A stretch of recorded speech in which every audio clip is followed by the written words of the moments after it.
I'll talk about some of the routine maintenance items that should be done on a home system.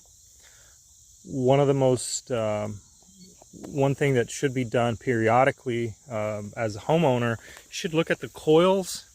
Look at the coils and make sure they're clean. And you take a flashlight and look through them.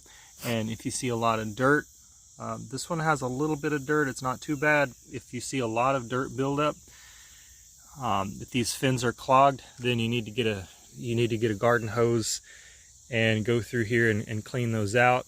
You can take this fan, you can take this off, you can take the panels, you can partly disassemble it. Make sure if you do any work on it, make sure you turn off the disconnect.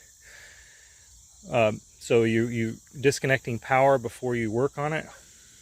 But just cleaning those coils with a water hose, maybe do that once a year whenever there's problems.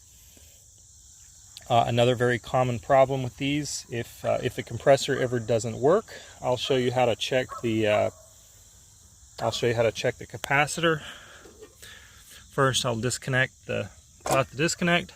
So we're removing power to the unit. I'll take off the panel.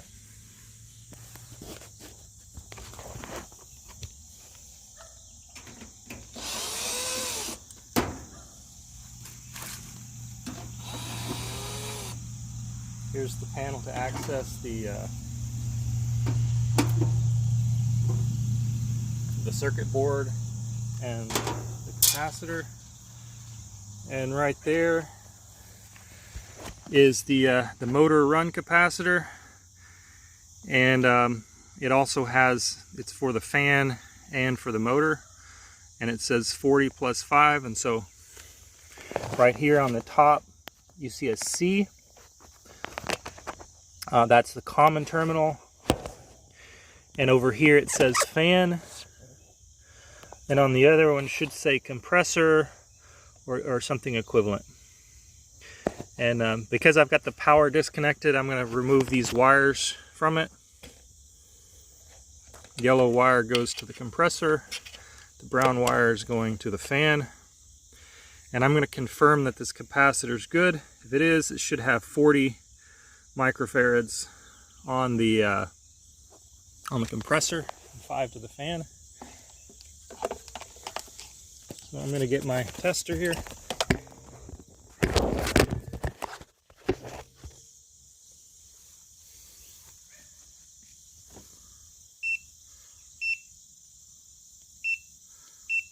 I'm going to set my meter so that it's reading capacitance.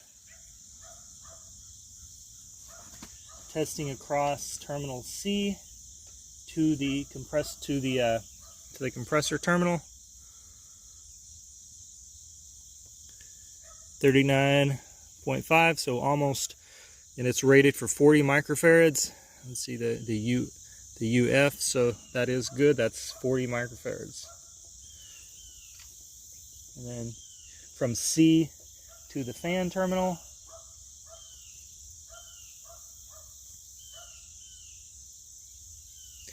We have about 5 microfarads. So that capacitor is good. Again, failed capacitor is probably the most common reason that the system doesn't work. Another common problem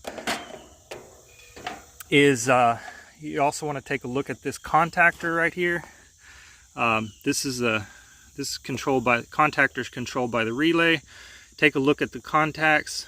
Right there's these are the contacts that go in and out, and these look like they're in fairly good condition. But if you ever do see that the contacts are burned,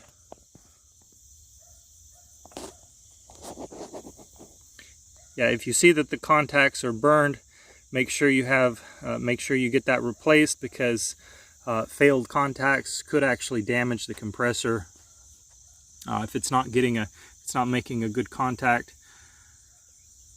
Electrically, that could damage the compressor. So those are a few things that you can try. You always need to take a look at. I'm going to go ahead and put these wires back on the way they were.